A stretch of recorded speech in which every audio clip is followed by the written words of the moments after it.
एक रो लगी है, लाइन लगी है ना। लाइन में सबसे आगे जो है वो कौन है? सब लोग इधर देख रहे हैं, सबका फेस उधर है, तो सबसे आगे कौन है? मोहन है।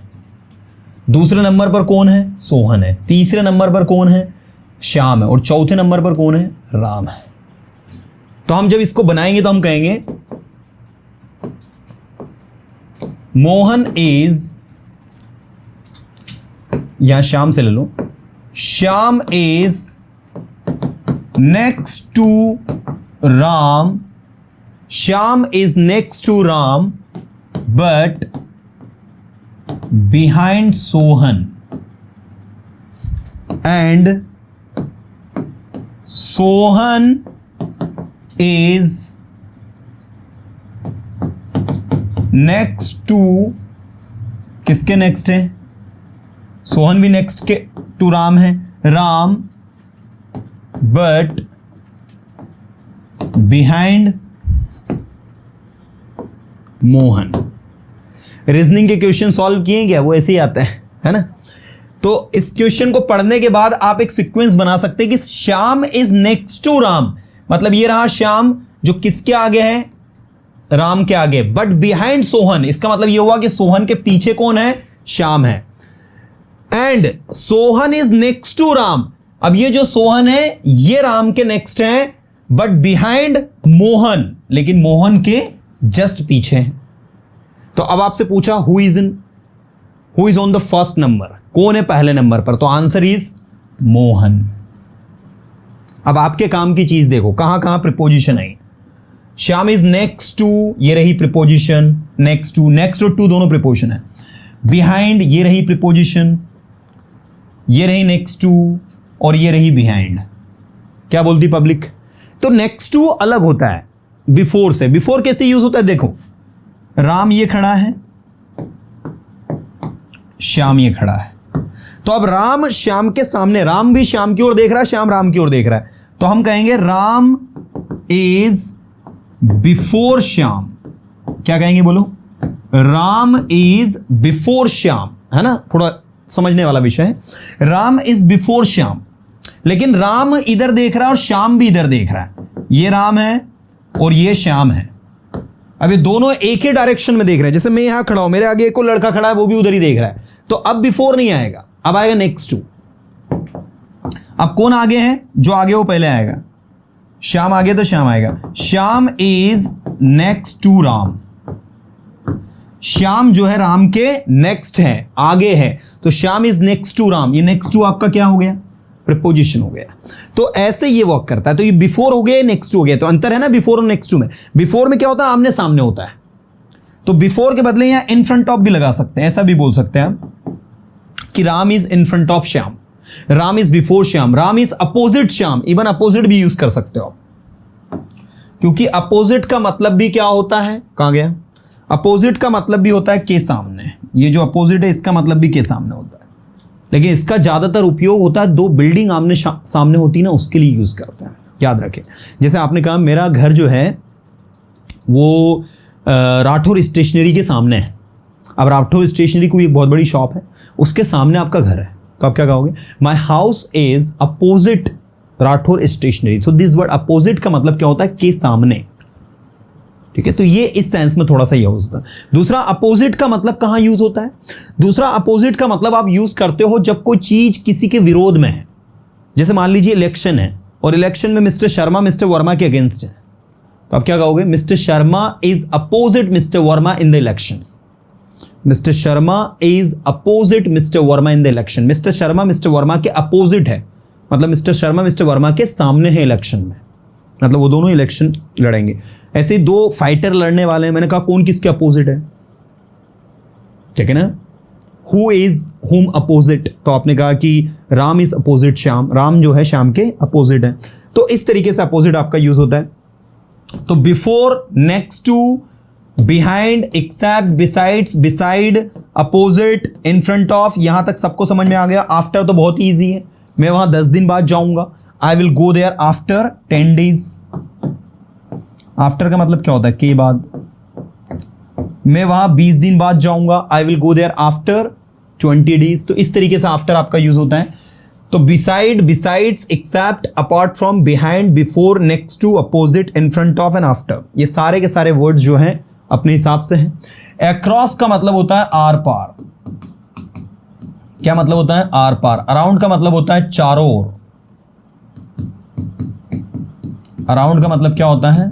चारों ओर भी होता है और दूसरा लगभग भी होता है। अक्रॉस का मतलब आर पार भी होता है और दूसरा सभी दूर भी होता है। ये सब लिखते चलेंगे मीनिंग फटाफट आप लोग। बुक में भी वैसे ऑलमोस्ट सारे मीनिंग दिए हैं हमने। अबाउट का मतलब के बारे में भी होता है, लगभग भी होता है, और जब इसे एडवर्ब के तौर पर यूज करते हैं तो ये आपका इधर उधर का मतलब भी देता है। ड्यूरिंग का मतलब के दौरान होता है। बीनीथ का मतलब के नीचे होता है। अंडर का मतलब भी के नीचे होता है। ये तीनों एक जैसे मीनिंग देते हैं और ये दोनों एक जैसे मीनिंग देते हैं, ठीक है ना। बिलो का मतलब भी के नीचे होता है। ओवर का मतलब के ऊपर होता है। अबव का मतलब भी के ऊपर होता है। अभी अगर नहीं समझ में आया लोड बिल्कुल मत लेना, ये सारी चीजें जब तक दिमाग में आपके फिट नहीं होगी ना तब तक नहीं छोड़ूंगा मैं। चलो अब हम सबसे पहले देख रहे हैं अक्रॉस। अक्रॉस का मतलब होता है आर पार। मैंने कहा अक्रॉस द रिवर, नदी के आर पार। Can you go across the river? क्या आप नदी के उस पार जा सकते हैं? तो आपने कहा no I can't go across the river. I can't go across the river. ऐसे ही मैंने कहा क्या आप दीवार के आर पार देख सकते हैं? क्या आप दीवार के आर पार देख सकते हैं? तो आप क्या कहेंगे? मैं नहीं देख सकता दीवार के आर पार। I can't see across the wall. तो अब आप देख सकते हैं, ये रहा आपका अक्रॉस, ठीक है। आई can't see across the wall, ठीक है। मैंने कहा वे नदी के उस पार गए खाना खाने के लिए। They went across the river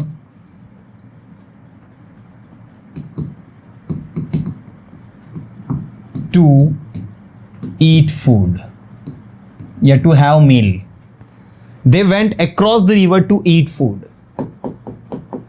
तीसरा across का मीनिंग देखो। एक across का मतलब क्या होता है? सभी दूर भी होता है। मैंने कहा न्यूज पूरे दुनिया में फैल गई है। The news has, फैलने को इंग्लिश में कहते हैं स्प्रेड। क्या कहते हैं? स्प्रेड। और स्प्रेड की थर्ड फॉर्म स्प्रेड ही होती है। So the news has spread across the world. Across the world मतलब होता है पूरी दुनिया में। Across the nation मतलब पूरे नेशन में।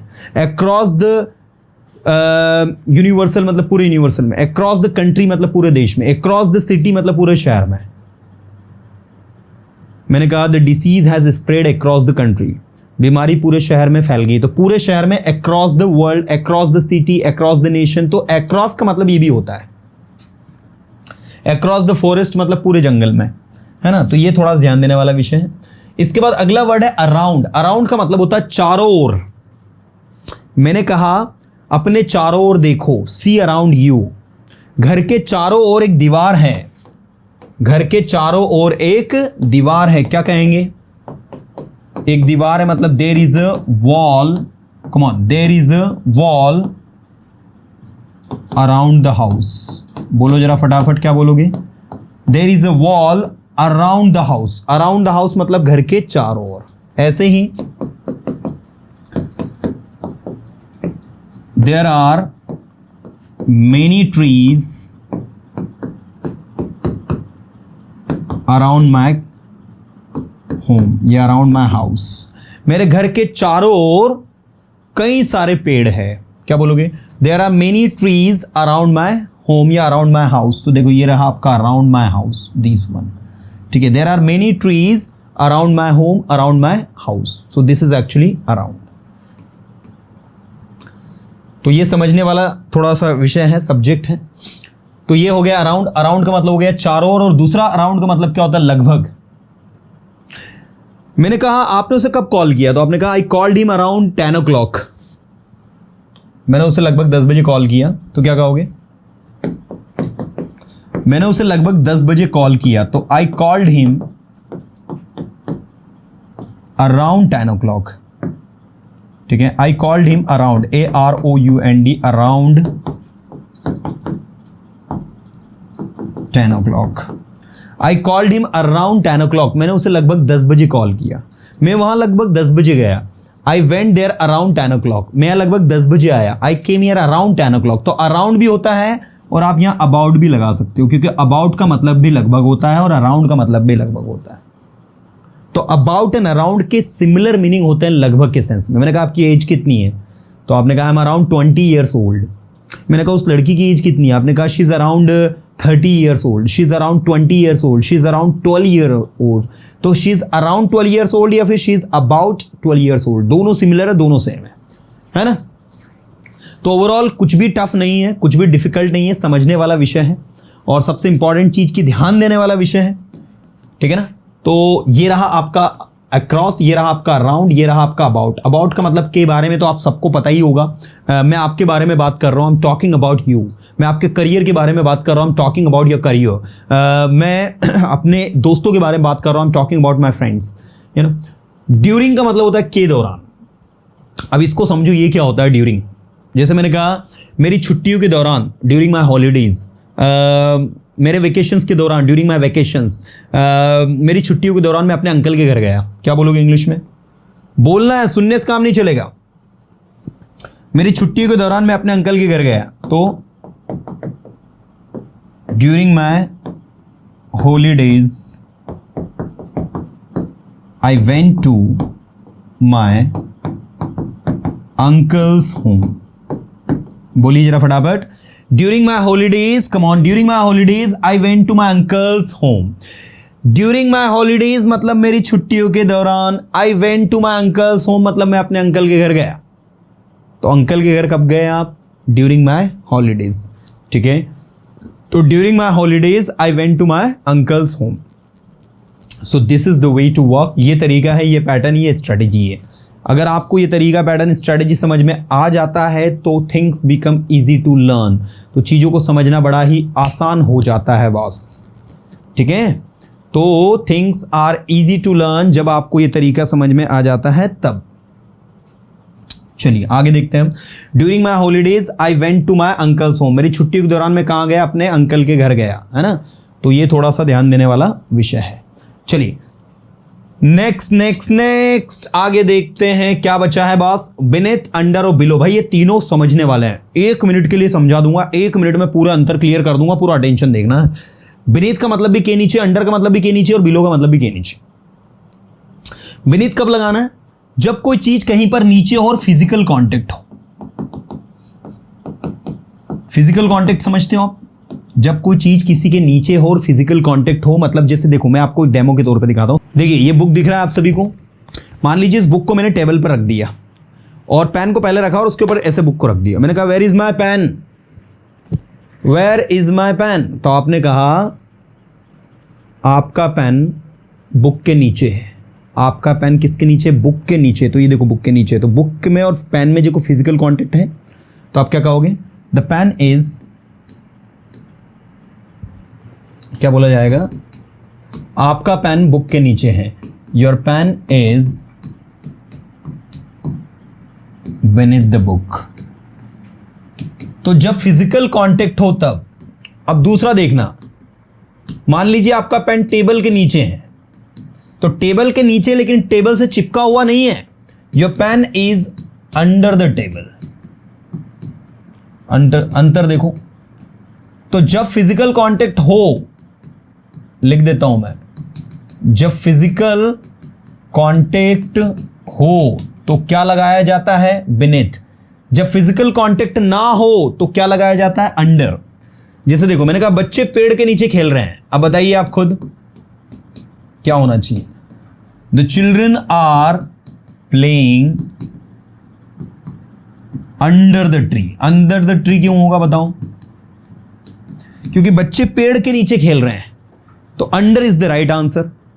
The children are playing under the tree. बच्चे पेड़ के नीचे खेल रहे हैं, तो the children are playing under the tree, ठीक है ना। अब बात करते हैं बिलो की। भाई एक वर्ड और है जिसका मतलब बिलो होता है। ये यूज होता है रेशियो में, परसेंटेज में, है ना। जैसे मैंने कहा she scored below 90% in her 10th class. In her 10th grade, she scored below 90. Below 90 मतलब क्या बोलेंगे? 90 के नीचे, और 90 के ऊपर स्कोर किया होता तो above 90.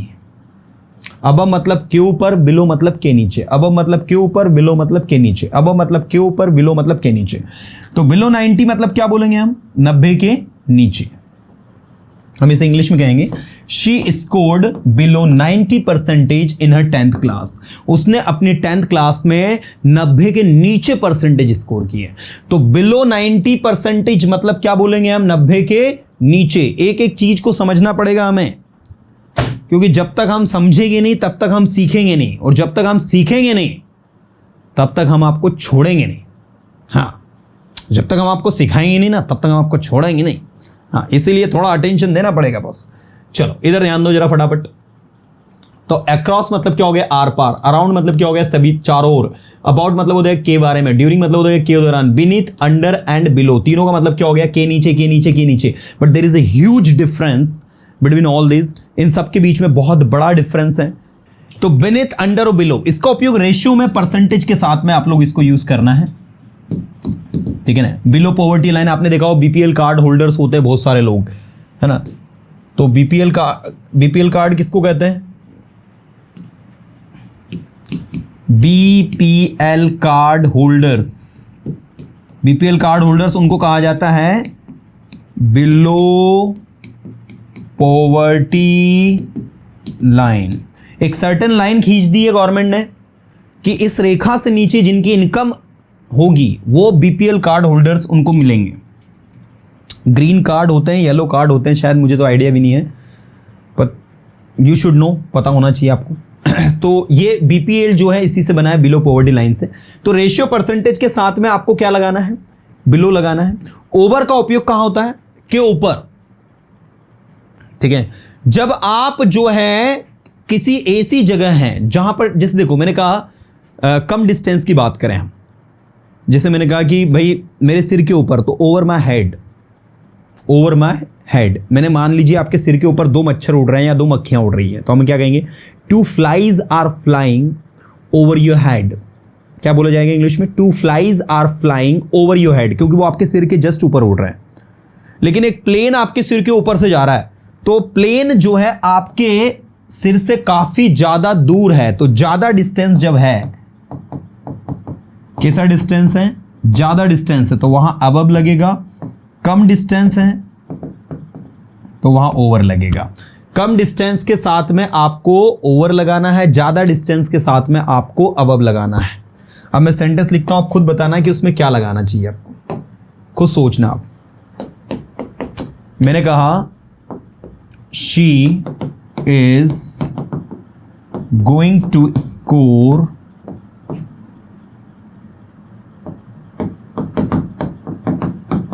इन दिस टेस्ट या इन दिस एग्जाम. चलो कमेंट करके बताओ कि यहां पर अबव होना चाहिए या फिर ओवर होना चाहिए. देखते कितने लोग सही बताते हैं. हाँ, यहां पर आपको रेशियो परसेंटेज के साथ में याद रखना है, अबव लगाना है. विलो कब लगाना है? जब आप उसके नीचे की बात करो. अभी आप ऊपर की बात कर रहे हो कि भाई वो she is going to score, भाई स्कोर करने वाली है अबव 90% इन दिस एग्जाम. ऐसे मैंने कहा, इसमें बताना there is a flyover blank the railway track. चलो इसमें बताओ क्या होना चाहिए? इसमें अबव होना चाहिए कि ओवर होना चाहिए?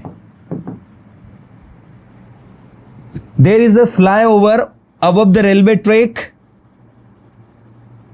या over the railway track?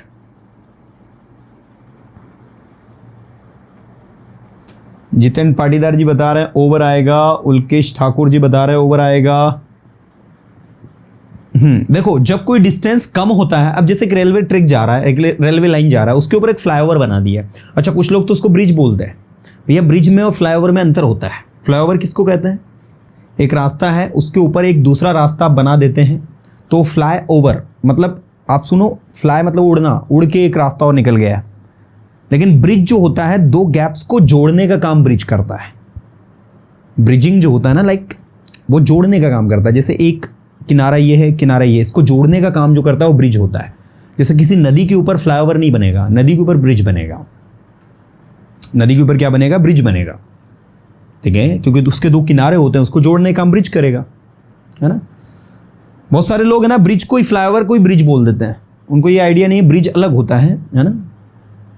तो यहां पर जो सही आंसर होगा वो आपका क्या होगा? ओवर, ठीक है। There is a flyover over the railway track, मतलब रेलवे ट्रैक के ऊपर क्या है? फ्लाईओवर है। इसके अलावा ओवर के और भी यूजेस हैं। जैसे आप किसी से कहो कि देखो मैं पापा से ना लंच पर इस बारे में बात करूंगा, तो मैं पापा से लंच पर इस बारे में बात करूंगा, क्या कहोगे? I will talk to my father, I will talk to my father, my father किस पर बात करूंगा? लंच पर, ओवर द लंच या ओवर लंच, LUNCH। ये देखो यहां पर हमने क्या लिखा? ओवर लंच लिखा। तो ओवर लंच मतलब क्या होगा? लंच पर। I will talk to my father over lunch, मैं अपने पापा से लंच पर इस बारे में बात करूंगा। देखो कुछ प्रिपोजिशन जो बचे हैं उनमें एक बचा है आपका टूवर्ड्स, दूसरा बचा है आपका बियॉन्ड, तीसरा बचा है अप टू, टिल और बाय, ये तीनों एक ही मतलब देता है। चौथा आपको मैं बता दूंगा, एक इंस्टेड ऑफ भी आप ले लो लगे हाथ, एक आप इंस्पाइट ऑफ भी पढ़ ही लो अगर पढ़ रहे हैं तो।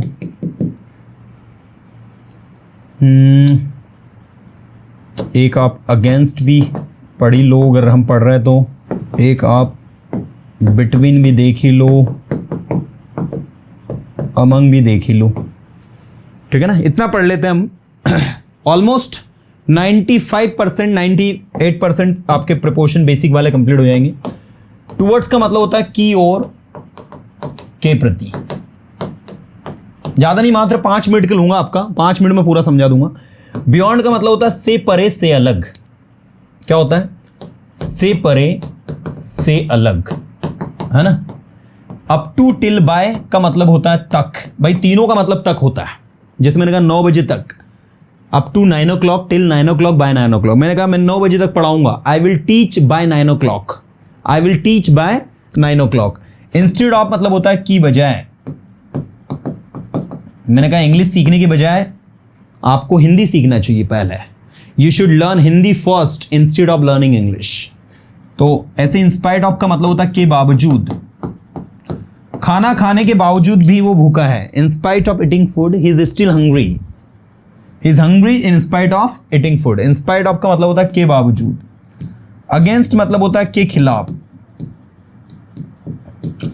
मैं अपने दोस्तों के खिलाफ नहीं बोलूंगा, I will not speak against my friends. So against मतलब होता है के खिलाफ। बिटवीन मतलब होता है के बीच में, दो के लिए बिटवीन। अमंग का मतलब भी होता है के बीच में, लेकिन दो से ज्यादा के लिए। अब एक प्रिपोजिशन और छूट गया, ओ एफ, ऑफ। ऑफ का मतलब होता है का, की, के। जैसे मैंने कहा नेचर ऑफ सोहन, सोहन का nature. Behaviour of Sohan, Sohan का व्यवहार। The product of this company, इस कंपनी का प्रोडक्ट। तो ये जो ऑफ होता है ना, ये का की का मतलब देता है। वैसे तो ऑफ के बहुत सारे यूजेस हैं, लेकिन अभी मैं सिर्फ का की के सेंस में आपको इसको बताऊंगा।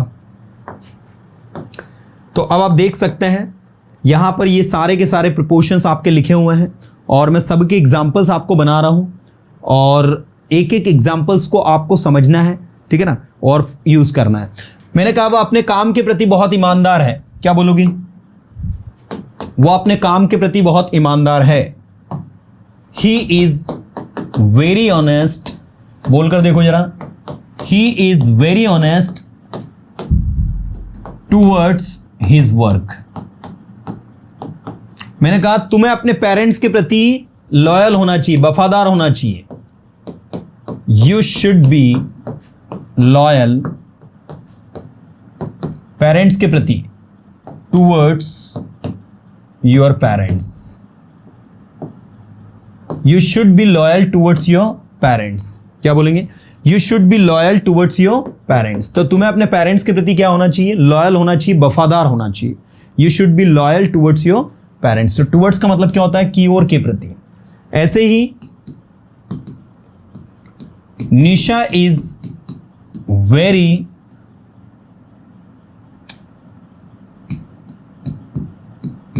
Hard working and she is very serious and sincere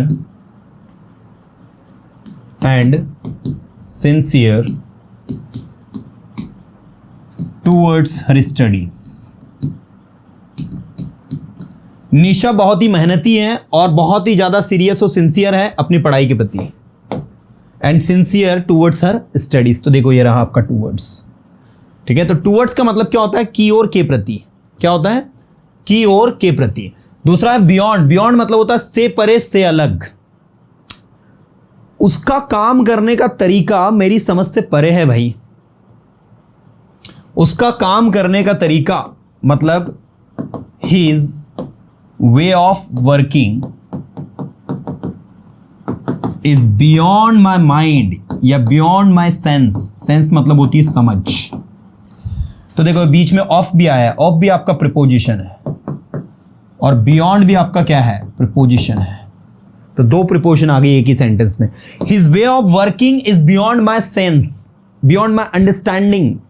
उसका काम करने का तरीका मेरी समझ से बियॉन्ड है, समझ से परे है। उसने मेरी उम्मीदों के परे बोला। तो शी स्पोक, मान लीजिए एक लड़की से आपको उम्मीद नहीं थी कि वो इतना अच्छा बोल लेगी, लेकिन उसने आपकी उम्मीदों से परे बोला। क्या बोलोगे? She spoke beyond my expectation, beyond my expectations. मतलब आपने जो एक्सपेक्ट किया था, what you expected, she spoke beyond it. She spoke beyond it, उसने उससे परे बोला, अलग ही बोला। You expected that she won't be able to speak confidently, but now she spoke better than you expected. So you would say she spoke beyond my expectation. I did not expect that she is going to speak that much better, but she spoke beyond my expectation. She spoke beyond my expectation. तो beyond मतलब क्या होता है? से परे, से अलग, हट के थोड़ा सा। मैंने कहा मिस्टर शर्मा जो है उस दुनिया से परे हैं। क्या बोलेंगे? जोर बोलो तो। Mister Sharma is beyond the world. Mister Sharma is beyond the world. उनकी तो बात ही मत करो यार, don't talk about him, he is beyond the world, he is beyond the world. क्या बोलती पब्लिक? है ना, है कि नहीं सरल? ओवरडोज हो रहा है, मुझे ऐसा लग रहा है। अप टू टिल बाय तक इंस्टेड ऑफ के बजाय मैंने कहा 10 बजे तक इस काम को पूरा करो, complete this work by 10 o'clock। 10 बजे तक इस काम को पूरा करो, complete this work by 10 o'clock। वहां जाने की बजाय इंस्टेड ऑफ गोइंग देयर, वहां जाने की बजाय यहां आओ। Instead of going there come here. Okay, अरे भैया फ्रेंच सीखने की बजाय इंग्लिश सीखो। Learn English instead of learning French. क्या बोलेंगे? Instead of learning French, instead of learning French you should learn English। Hindi में क्या कहेंगे? हिंदी में कहेंगे फ्रेंच सीखने की बजाय आपको इंग्लिश सीखना चाहिए। So this word instead of का मतलब होता है की बजाय। Instead of learning English, English सीखने के बजाय। Instead of going there you should come here, वहां जाने के बजाय आपको यहां आना चाहिए। Instead of purchasing this car you should buy that car, इस कार को खरीदने की बजाय आपको वो कार खरीदनी चाहिए। तो इंस्टेड ऑफ के बजाय, है ना, दैट इज द थिंग। बहुत अच्छा प्रिपोजिशन है, बहुत यूज होता है बोलचाल में। इसके बाद है in spite of. In spite of का मतलब होता है के बावजूद। मैंने कहा पैसे होने के बावजूद भी, तो क्या कहोगे? In spite of. अब पैसा हमारे पास होता है इसलिए हैविंग लगेगा। In spite of having money, पैसा होने के बावजूद भी वो खर्च नहीं करता। In spite of having money he doesn't spend because BECAUSE because he is a great miser, वो बहुत बड़ा कंजूस है, he is a great miser। ऐसे मैंने कहा and in spite of being a good doctor, एक अच्छा डॉक्टर होने के बावजूद भी वो पेशेंट को नहीं बचा सका। He couldn't save the life of the patient. He couldn't save the life of the patient. वो पेशेंट की लाइफ को नहीं सेव कर सका। And in spite of being a good doctor, he couldn't save the life of the patient. So this is the way to work. In spite of, against का मतलब क्या होता है कि खिलाफ। मैं अपनी फैमिली के खिलाफ नहीं जाऊंगा, I will not go against my family। मैं अपनी कंट्री के खिलाफ नहीं जाऊंगा, I will not go against my country। मैं अपने लोगों के खिलाफ नहीं जाऊंगा, I will not go against my people। आपको अपने पेरेंट्स के खिलाफ नहीं बोलना चाहिए, you should not speak against your parents। आपको अपने दोस्तों के खिलाफ नहीं बोलना चाहिए, you should not speak against your friends। मैं अपने दोस्तों के खिलाफ बोलूंगा अगर वो गलत है तो I will speak against my friends if they are wrong। I will speak against my friends if they are wrong। I will go against my friends if they are wrong। If they are right, then that's okay, but if they are wrong, I will go against them। So this is the thing। इसके बाद between and among। between का मतलब होता है के बीच में, रवि और सोहन के बीच में, between रवि एंड सोहन। तो दो लोगों के बीच की बात होगी तो between, और दो से ज्यादा के बीच की बात होगी तो among। जैसे मैंने कहा रोहन, मोहन, सीता, गीता और सविता के बीच में कंपटीशन है, तो ज्यादा लोग हैं, so there is a competition between, there is a competition among Rohan, Sohan, Mohan, Sita, Gita and Babita. लेकिन मैंने कहा सीता और गीता के बीच में कंपटीशन है, तो there is a competition between Sita and Gita. दो के लिए बिटवीन और दो से ज्यादा के लिए अमंग। ऑफ का उपयोग तो आपको बता ही चुका हूं मैंने कहा नेचर ऑफ रवि, रवि का नेचर, किशन्स बिहेवियर, तो किशन्स बिहेवियर को आप क्या लिख सकते हो, बिहेवियर ऑफ किशन, मतलब किशन का बिहेवियर। ठीक है। इसके अलावा कोई चीज किसी से बनी होती है तो वहां भी मेड लगता है,